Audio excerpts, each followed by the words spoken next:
Satu rumpun itu bisa 70 sampai dengan 80 kalau kita meliharanya bagus. Karena tadi ngari itu harus 3 sampai 4 jam. Sekarang cuma setengah jam selesai. Artinya dia bisa mengerjakan yang lain. Ini kan cuma semeter. Terus membuat hamparan.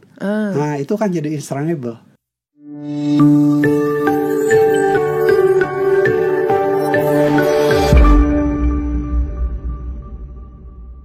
Oke, Assalamualaikum warahmatullahi wabarakatuh. Selamat siang, salam sejahtera untuk kita semua. Saya Eka Adiwilaga dari Unpad Innovtalks. Perkenankan kami untuk menyampaikan berita baik lagi hari ini, inovasi terbaik lagi hari ini dari salah satu dosen terbaik juga di Unpad. Di tengah-tengah kita bersama sudah ada Bapak Dr. Mansur, Insinyur MSI IPM. Beliau salah satu dosen terbaik dari Fakultas Peternakan Universitas Pajajaran. Wilujeng siang, saya panggilnya Kang Mansur ya, supaya lebih ini ya akrab. Damang Kang? Alhamdulillah Pangestu. Oke. Selamat datang ya Kang ya di acara Unpad Innovtalks. Kita siang hari ini mau membahas tentang apa yang sudah Kang inovasikan nih di penelitiannya teman-teman Unpad, terutama terkait dengan rumput odot sebagai inovasi produksi pakan ternak ya Kang ya. Begitu. Kemudian siang hari ini juga kita nih semua pengen tahu banyak apa itu rumput odot, kenapa disebutnya rumput odot misalnya. Terus nanti silakan Akang cerita banyak tentang rumput odot ini ya. Mangga untuk awalnya mungkin boleh memperkenalkan diri dulu seperti yang sudah tadi saya coba mention di awal sedikit. Oke, terima kasih. Baik Kak. Mansur nama saya itu salah satu dosen di Departemen Ilmu Nutrisi dan Makanan Ternak. Nah, kebetulan sudah sekitar 5 tahun. 5 tahun kita bergulat dengan rumput odot. Jadi selain riset, kami juga bergulatnya di pemberdayaan masyarakat. Jadi ada dari penelitian langsung diaplikasikan ke masyarakat gitu. Nah, kenapa disebut odot itu kan yang menariknya ya. Sebenarnya rumput ini namanya rumput gajah mot. Itu rumput gajah kerdil. Cuma karena dulu yang bawa ke Indonesia namanya Pak Odot. Yang banyak ke Indonesia Pak Odot, maka dikasihlah nama rumput odot. Orang Indonesia kan jadi lebih pingin yang lebih gampang menyebutnya. Maka disebutlah rumput odot gitu. Karena dulu yang paling pertama bawa ke Indonesia itu namanya Pak Odot. Ya itu tadi, ternyata rumput odot itu nama orang ya? Iya, nama orang. Dulu pertama kali dibawa ke Indonesia ini masuknya dari daerah mana Kang, kalau boleh kami tahu nih? Kalau saya di Unpad, terus terang saya punya bukan dari Pak Odot langsung, tapi saya punya dari Meksiko. Kebetulan ada teman saya peneliti di Balai Penelitian di Sulawesi Utara. Menawarkan, Kang ada rumput baru. Nah, sudah rumput baru, saya bagi dong. Nah, kita dibagi sama beliau itu kalau nggak salah tidak lebih dari 10 batang. Dari 10 batang, kemudian dikembangkan di Jatinangor. Nah, alhamdulillah dari 10 batang ini sudah menyebar kemana-mana. Dulu tadi produksinya sebelum ada inovasi yang kita lakukan, itu produksinya kecil, cuma 120 ton per hektar per tahun. Terus kita inovasi, apa sih ini kelebihannya, kekurangannya, bagaimana cara mengimprove-nya. Nah, kita melakukan pengimprove-nya dan akhirnya diperolehlah odot yang bagus. Jadi emang tadi dari beberapa daerah yang dari Sulawesi, kemudian juga ada teman-teman bawa dari GGLC, kemudian ada yang dari Gunung Kelud itu punyanya Nestle, itu juga saya dikasih. Kemudian dicobalah, makanya mana yang paling baik dan diperoleh yang paling baik, dan itu yang sekarang kita kembangkan. Itu dari tahun kapan Kang? Tepatnya mungkin 2017 ya. 2017. 2017 ya, 2017. Kemudian diteliti ya sama mahasiswa sama kita mendesain ini kira-kira bisa sampai berapa sih kemampuan produksinya. Nah, gitu kemampuan produksinya, kemudian kemampuan anakannya. Nah, karena salah satu keistimewaan rumput odot ini adalah jumlah anakan. Anakannya banyak. Dari satu benih itu dia bisa berapa nih Kang? Kalau satu rumpun itu bisa 70 sampai dengan 80 kalau kita meliharanya bagus. Gitu. Ya itu. Bisa 70 sampai dengan 80 kalau kita meliharanya bagus. Makanya inovasi yang kita kan memperbanyak anakan gitu. Karena dengan banyak anakan maka akan memperbanyak produksi. Terus yang kedua kan sekarang itu orang lagi senang Instagram. Nah, kalau rumput-rumput gajah yang lain itu tinggi 3 meter, 2 meter. Ini kan cuma semeter. Terus membuat hamparan. Nah, itu kan jadi Instagramable. Jadi banyak orang jadi punya nilai lebih ya. Justru bukan dari sisi dia sebagai pakan ternak, tapi juga dari sisi estetik juga. Ya, dari estetik juga orang akan senang lihat kebun kita itu karena teratur. Menarik ya. Maksudnya varietas rumput odot ini justru menarik pada saat di setiap daerah punya klasifikasi beda-beda ya. Karakteristiknya pasti beda. Jadi mungkin gini, kalau kata orang genetik mungkin karena respon terhadap lingkungan ya. Respon terhadap lingkungan berbeda. Nah, mungkin jadi responnya berbeda. Nah, kita pertama penelitian itu dengan lingkungan yang sama, mana nih yang paling bagus gitu. Dan itu yang membuat kita itu terus terang pada awalnya kita tidak pernah se-exciting melihat rumput odot ini rumput kecil kok bisa produksinya gede gitu. Nah itulah tantangannya gitu. Terus yang kedua dia punya nutrien yang bagus.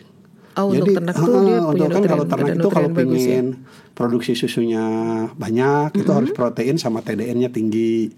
Nah ini atau kalau pengen dagingnya bagus maka imbangan CN di dalam ransumnya juga harus tinggi. Nah rumput odot ini adalah kalau tanahnya bagus ini bisa jadi single feed.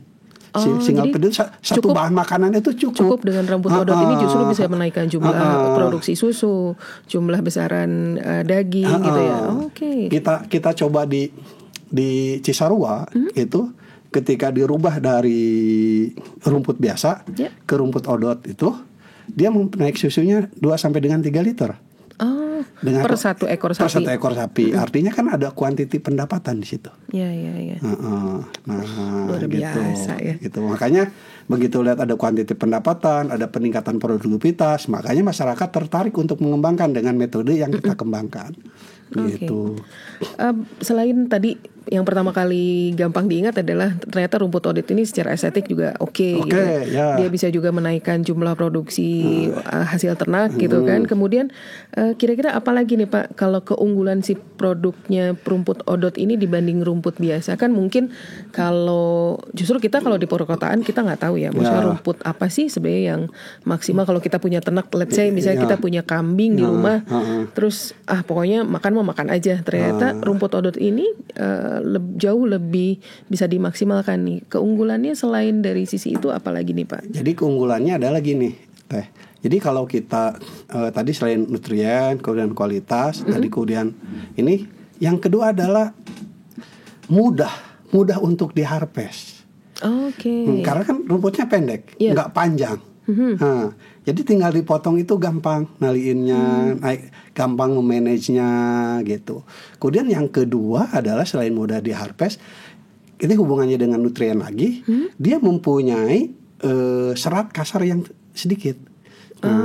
Jadi nanti kalau serat kasar yang sedikit itu akan berpengaruh kepada digestibilitas, kecernaan.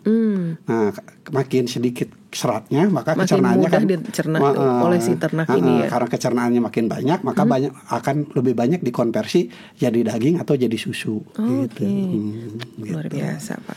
Ternyata rumput tuh ternyata untuk ternak tuh ternyata uniknya yaitu tadi ya bukan hanya dari sisi gampang dicari, tapi juga kita harus memikirkan pola konsumsinya mereka gampang dicerna atau tidak gitu supaya umur ternaknya juga lebih bisa termonitor mungkin ya. Gini, jadi kalau tadi misalkan gini, kalau kita pakai rumput odot, misalkan ke domba nih ya, ADG-nya bisa 100 gram. Misalkan kalau 100 gram, misalkan sekarang domba itu beratnya harga per berat hidup ya, kalau kita ngejual ternak itu, kalau kurban 70.000, kalau daging itu 50.000, gitu kan. Jadi dia udah bisa mengira, setiap saya punya 1 ekor ternak, saya punya pendapatan sehari Rp5.000. Jadi tinggal mereka jadi sudah bisa mengkalkulasi berapa uang yang saya dapat sebenarnya. Usia rumput odot ini dari mulai tanam nih, Kang, dari mulai saya ini punya benih nih, sampai dengan dia siap panen itu berapa lama nih? Ya, saya paham. Jadi gini, ada kecenderungan orang Indonesia. Kalau kata orang Sunda, tekau ningali anu hejo.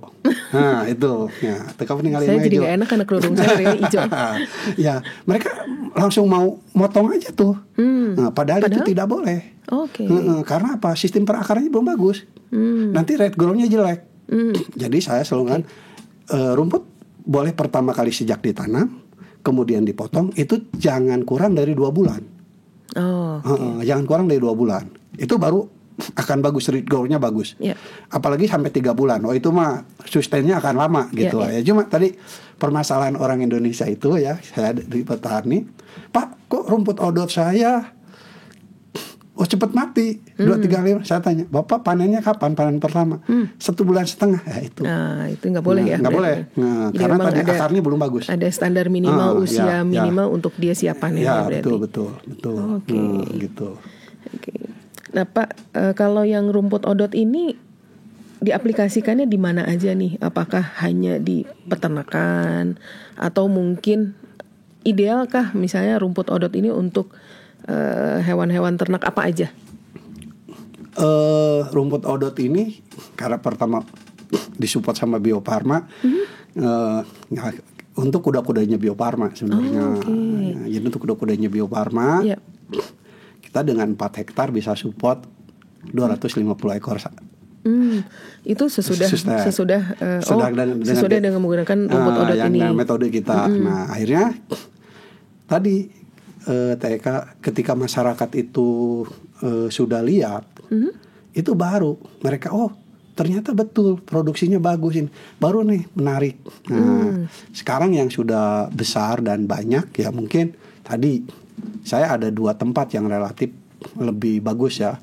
Satu di Cikalong, yang kedua di Tasikmalaya. Kenapa 2 daerah itu, Kang? Jadi apa? Karena kan yang satu tuh Tasik tuh hawanya lebih panas, kemudian kalau Cikalong tuh dia datarannya lebih tinggi dan mungkin cenderung lebih suhunya lebih rendah ya kalau dibanding Tasikmalaya. Itu the power of medsos. Oh gitu? Ya, jadi ketika kita kan sekarang suka senang ya, suka bikin reel, suka bikin pasang status di WA gitu kan.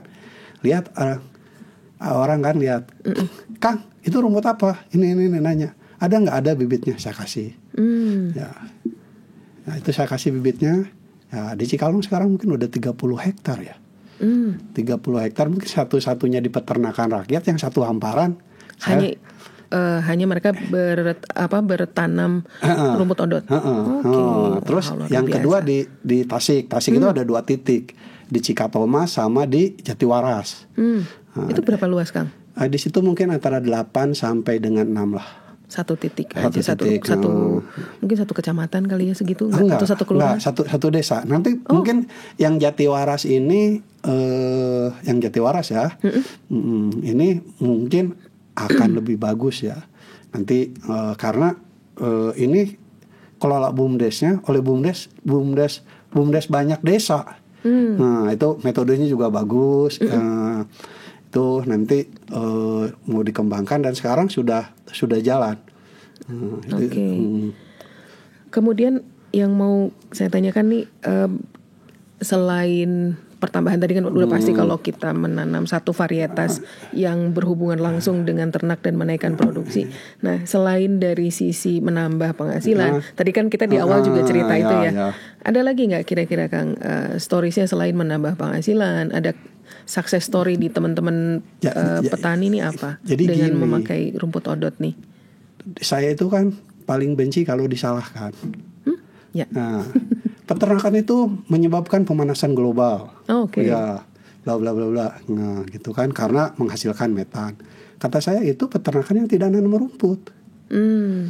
Kalau peternakan yang nanam rumput, CO2-nya kan ditangkap sama rumput. Iya, betul. Berarti kita juga meredius pemanasan global justru ya. Pemanasan global dengan banyak yang seperti dengan rumput yang bagus kayak gitu. Nah, itu salah satu suka saya. Kalau di tataran ilmiah ya, saya suka bicara itu kalau di tataran ilmiah. Mari kita hitung carbon balance, kata saya. Jangan kita disalahkan di satu sisi, carbon balance yang lain kita tidak hitung. Kata saya itu yang salah satu kalau di forum ilmiah. Tapi kalau dengan petani saya nggak pernah ngomong itu. Mereka kan nggak ngerti lah. Dibiarkan ngalir aja kalau dengan petani. Tapi kalau dengan petani mereka tertarik dengan rumput kita, rumput odot itu dengan metode kita, bukan ya, saya lebih cenderung dengan metode kita. Itu karena mereka dapat mengefisiensikan waktu. Jadi ketika dia ngarit masih di mana saja, kapan saja, itu mungkin take time.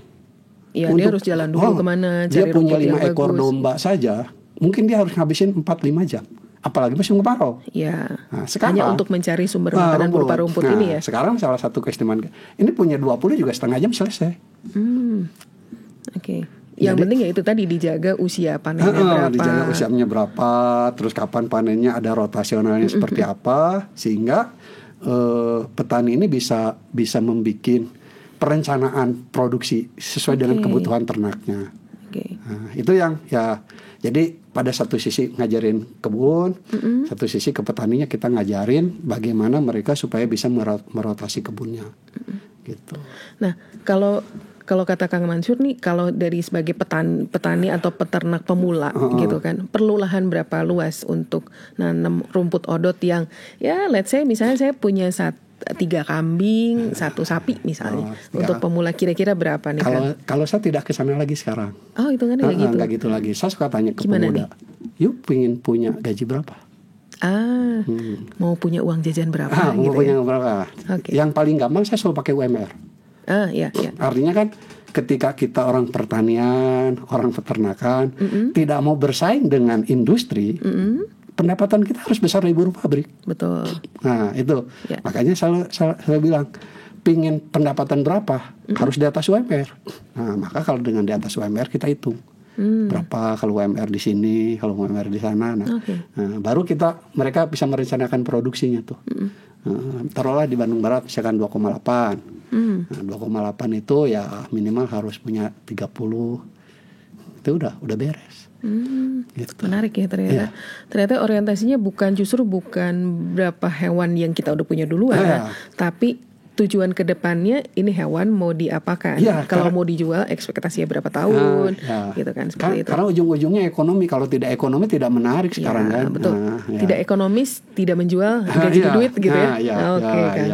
Gitu. Kemudian selain yang tadi kita mention di awal, ada Kabupaten Bandung Barat dan juga Tasik. Nah, selain 2 daerah ini, menurut Kang Mansur yang daerah yang potensial di Jawa Barat dulu, misalnya, di mana nih yang bisa memakai atau mengaplikasikan si rumput odot ini di sebenarnya bidang bibit kita itu banyak beredar kemana-mana. Karena suatu saat kita pernah ngadain pembagian bibit. Ya. Kapan itu, Kang? Itu sekitar lagi pandemi tahun 2018 akhir. Di coaching dengan dinas gitu. Kita dengan Bio Farma bikin program pembagian bibit. Kita pembagian bibit. Boleh, siapa yang mau ngambil silakan gitu kan. Silakan mau ngambil kemana, bawa aja gitu. Karena tadi kan mereka ini kita mau nanam tapi nggak ada bibit. Nah akhirnya saya ngomong ke kepala divisi, Kang, ini harus disediain bibit sama kita. Baru inovasi kita akan terasa oleh masyarakat. Maka apa yang kita tunda aja panennya. Nah, kita bagi tuh di Cisarua, ada petani Cisarua, ada di Cikalong, ada Cianjur, pada datang tuh. Kira-kira bibit sama hijauannya, hari itu kita panen 150 ton. Wow, satu hari 150 ton kita bagikan ke petani. Dan mereka alhamdulillah Pak, ini BLT langsung katanya. Ya, real ya dengan memaksimalisasi manfaat rumput betul, odot ini betul, justru betul. dirasa untuk teman-teman yang bergerak di peternakan dan pertanian justru yang terasa langsung nih manfaatnya dia bisa manen langsung dalam waktu yang singkat ya Kang ya. Sekarang yang dari Cikalong itu udah nyampe ke Subang, ke Sumedang. Karena kan udah mulai nularin tuh sama teman-teman yang sesama peternak gitu ya. Betul. Ini saya punya bibit rumput odot bagus, kita tanam bareng-bareng gitu ya. Dan mereka ngajarin cara nanamnya. Jadi saling ngajarin ya. Misalnya akan ngajarin ke dalam satu kelompok tani, nanti dia kelompok tani atau kelompok peternak ini nanti dia ngajarin lagi ke teman-teman yang lain. Ini di Purwakarta sudah, di Pleret, kemudian di Sumedang sudah. Sumedang ada 2 titik kita di Jati Gede sama di Dharma Raja. Jati Gede deket dari Unpad nih, dari kampus Unpad. Karena emang itu permintaan Bu Rektor. Supaya kita terasa langsung manfaatnya buat masyarakat yang ada di sekitar Unpad, rumah Sumedang. Gitu. Nah yang saya baca dari literasi yang sudah ada nih, karena penelitiannya Kang Mansur ini udah dimention banyak kali gitu kan, jadi sering dimention di lamannya Unpad juga. Kemudian ternyata penelitian tentang rumput odot ini dan juga keberadaan rumput odot ini juga sudah mendapat ini ya Kang ya, penghargaan rekor muri ini untuk rekor rumput odot dengan produktivitas tertinggi. Luar biasa. Ya betul. Boleh Kang cerita? Jadi gini ya, dulu kan tadi kan rumput asalnya cuma 120 ton per hektar per tahun. Berarti kan kecil banget kan, kecil lah. Udah gitu kita gali metodenya, kita riset metodenya supaya bagaimana supaya dia produktivitasnya besar. Sudah gitu kita coba tuh sustain nggak dengan metode kita. Kan kalau penelitian biasanya kalau kali panen selesai. Ini karena dibiayain udah aja sustain setahun nggak. Nah akhirnya dapatlah produksinya kira-kira antara 1 kali panen itu 100 ton.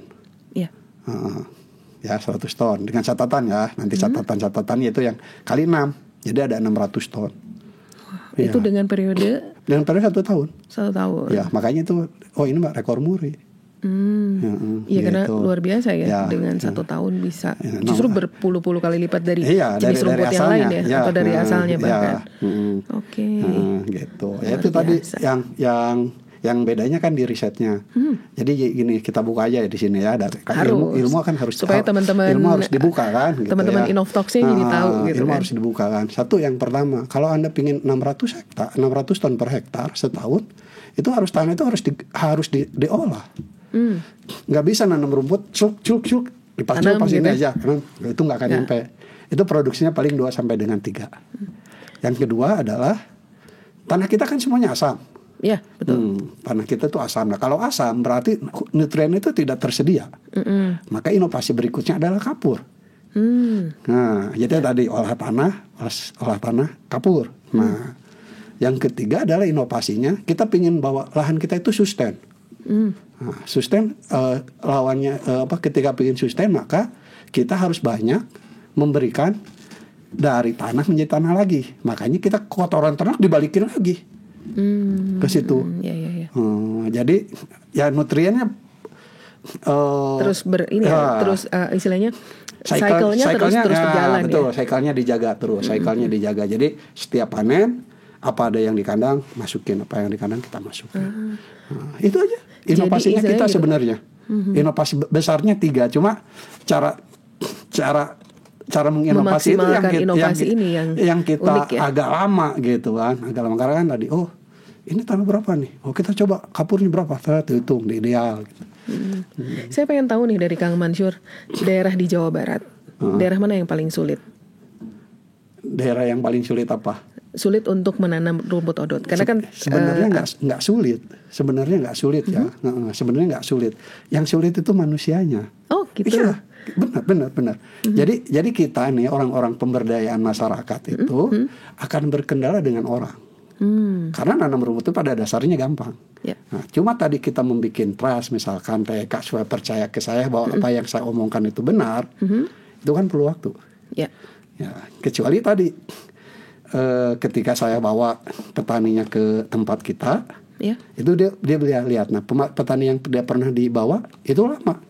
Kayak saya di Jati Gede. Saya hanya 4 orang. Asalnya 4 orang. 4 orang ya. 4 ya. 4 orang yang percaya sama kita. Oke. Ini bisa menjadi Bapak alat untuk kesejahteraan. Jati Gede kan OTD. Iya, betul. Kita masuk di OTD. Ini Bapak bisa jadi alat untuk Bapak sejahtera 4 orang. Alhamdulillah sudah setahun, sekarang udah lebih 20. Justru pendekatan meyakinkan para calon peternak dan petani ini yang justru jadi challenges challenge kita. Bukan hanya produk atau misalnya bibit dari rumput odot ini, betul. Tapi juga pendekatan kepada para peternak, kepada para petani juga jadi salah satu faktor keberhasilan budidaya si rumput odot ini ya Kang. Betul. Dan ada satu lagi mungkin ya, ini tambahan mungkin. Jadi pengabdian masyarakat itu tidak bisa sekali datang. Jadi sesuatu yang rutin. Program pengabdian masyarakat yang selalu akan jalankan di institusi kita ya itu harus kita makin sering intens dengan mereka, percaya dengan kita. Dari situlah keluar simestri. Oh benar nih omongan Pak Mansur itu salah gitu. Ya, bukan hanya sekedar misalnya pendekatan dalam berupa teori, tapi juga mereka juga akan melihat hasil yang akan coba implementasikan di daerah mereka masing-masing sesuai dengan kapasitas dan juga kapasitas dan kapabilitas daerah itu sendiri ya. Betul. Selain itu juga terutama yang paling penting adalah berapa value uang yang bisa dihasilkan yang signifikan. Betul. Ya kan? Ya, jadi tadi tuh mainnya di waktu ya kita. Nah, mainnya di waktu. Setelah di waktu, petani kan banyak waktu tuh. Karena tadi ngarit itu harus 3 sampai 4 jam. Sekarang cuma setengah jam selesai. Artinya dia bisa mengerjakan yang lain. Atau itu diarit dengan tradisional berarti? Iya, dengan tradisional artinya potong biasa. Tapi kan karena lahannya ada di lahan, ya paling setengah jam. Nah, dari situ mereka berbicara, saya akan meningkatkan scale up. Akan scale up usahanya. Nah, dulu, ini kalau di Cikalong dulu domba itu baru 900, sekarang sudah di atas 3.500. Artinya ada scale up kenaikan populasi. Iya, betul. Nah, populasi itu ada kenaikan pendapatan. Ya. Oke, menarik, luar biasa. Saya orang yang tidak pernah berkecimpung di peternakan aja menarik gitu dengan ternyata rumput odot dari sisi peternakan oke. Tadi Akang juga bilang bahwa rumput odot juga bisa jadi jadi salah satu komoditi yang punya nilai estetik gitu kan. Yang belum saya satu obsesi saya. Apa Kang? Sekarang kan di Pangalengan lagi ngeren tuh T-work. Iya. Nah, saya pengen bikin grasswork gitu. Cuma saya nggak punya rumput odot semua. Berjalan di atas itu yang belum saya kepikir. For the next itu kayaknya kan. Berikutnya harus mengimplementasikan.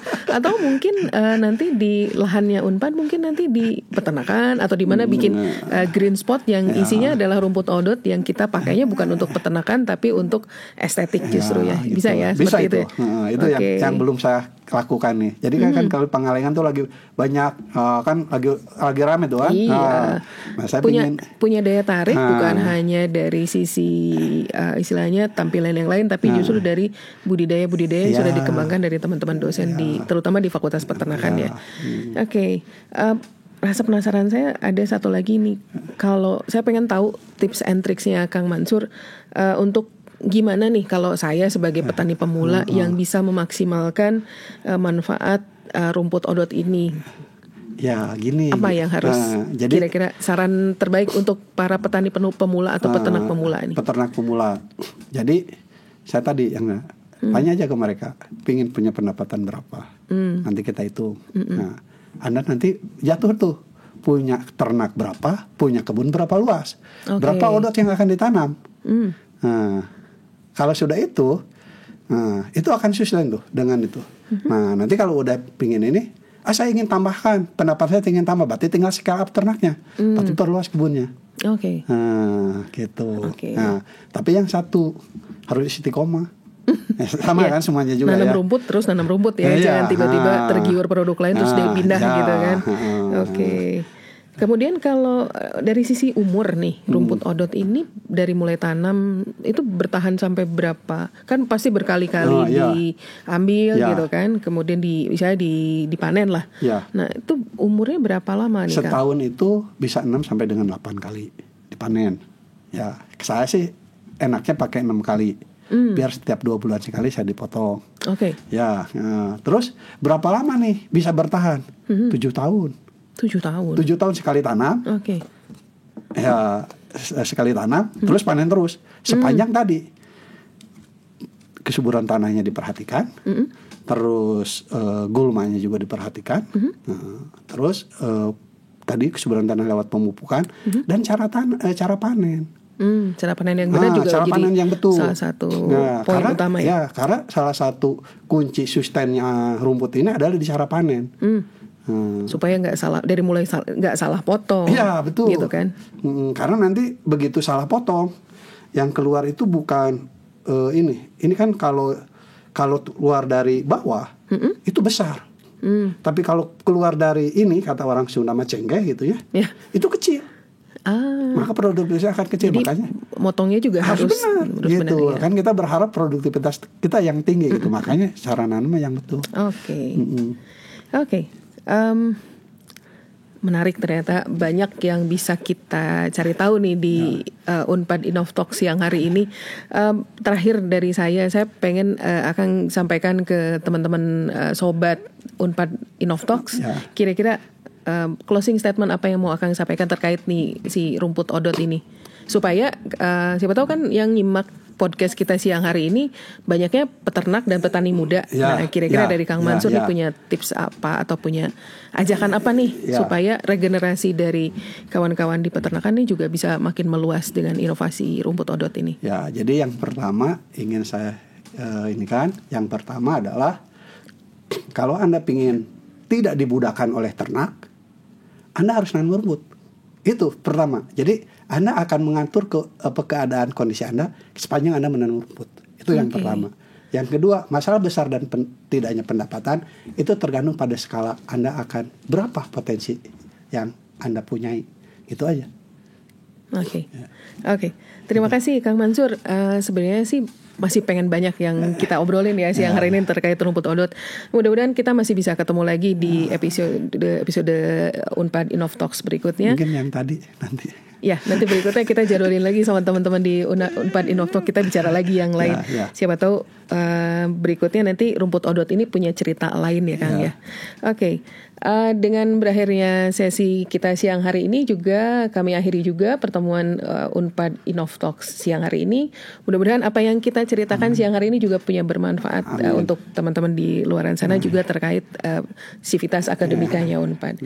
Saya Eka Adiwilaga, juga Kang Mansur dari Fakultas Peternakan mengucapkan terima kasih dan sampai ketemu lagi di episode Unpad Innovtalks berikutnya. Terima kasih, selamat siang. Assalamualaikum warahmatullahi wabarakatuh. Sampai jumpa.